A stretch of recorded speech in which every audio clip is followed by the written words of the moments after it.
says, now when they heard this of the resurrection of the dead, some of them sneered. It says, but others said, remember, this is the intellectual center of his day.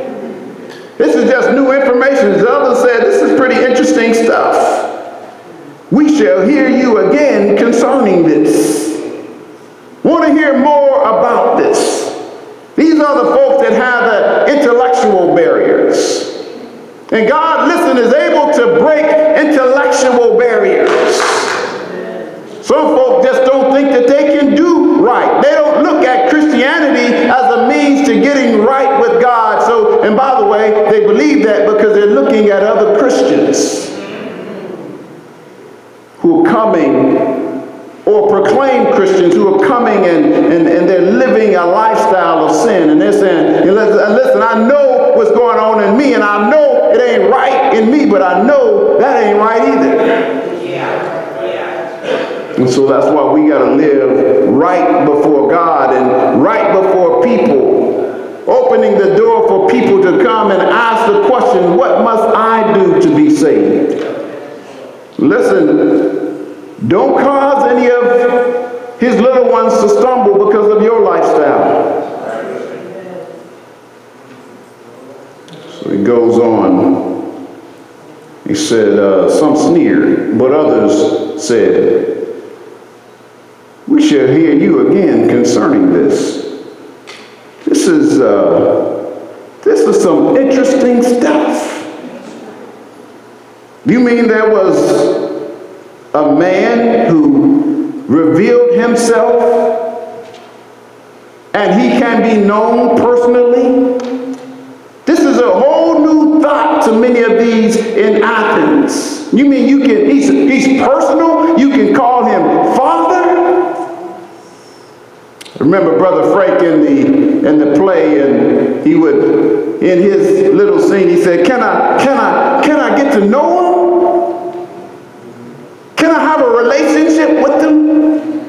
Yes, you can know him personally as your Father. You can have a relationship with him. You can speak to him and he will speak to you.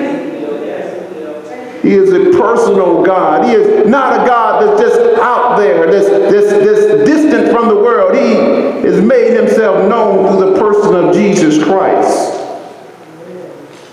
He loved you so much that he revealed himself, and the Word became flesh and dwelt among us. And we revealed, we saw his glory.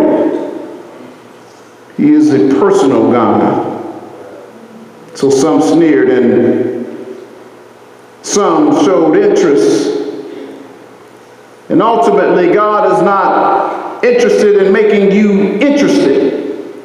What he wants is for you to commit your life to follow him. Look what happens. Others said, we shall hear you again concerning this. Verse 33, so Paul went out of their midst. But verse 34, some men joined him and believed. That's what God desires. He desires that you believe. Believe what? Well, Paul said this in Romans chapter 1. I'm not ashamed of the gospel, for it is the power of God unto salvation to those that believe. Believe what? 1 Corinthians, he says, for what I received, I passed on to you of first importance, and that is that Jesus Christ died on the cross according to the scriptures, and he was buried, and God raised him from the dead according to the scriptures. If you believe in the gospel, God will change your life. And it is that message of the gospel, the death, burial, and resurrection of Jesus Christ, was and still is the power of God unto salvation to those that will believe. But some joined him and believed, and among whom also were Dionysius the Areopagite, or whatever that word says.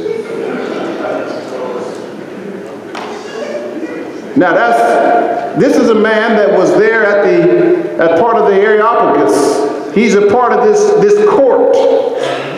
He's listening. He is interested in the philosophy. He's interested in the political ideas, and he hears the message of the gospel of Jesus Christ, and it says that he joined him and believed, and a woman named Damaris and others with them. Some sneered, some thought it was interesting, but some believed. Which category are you in? Let's stand.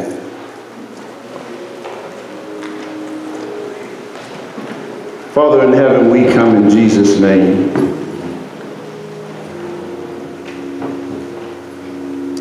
We give you glory for revealing yourself to us through your word.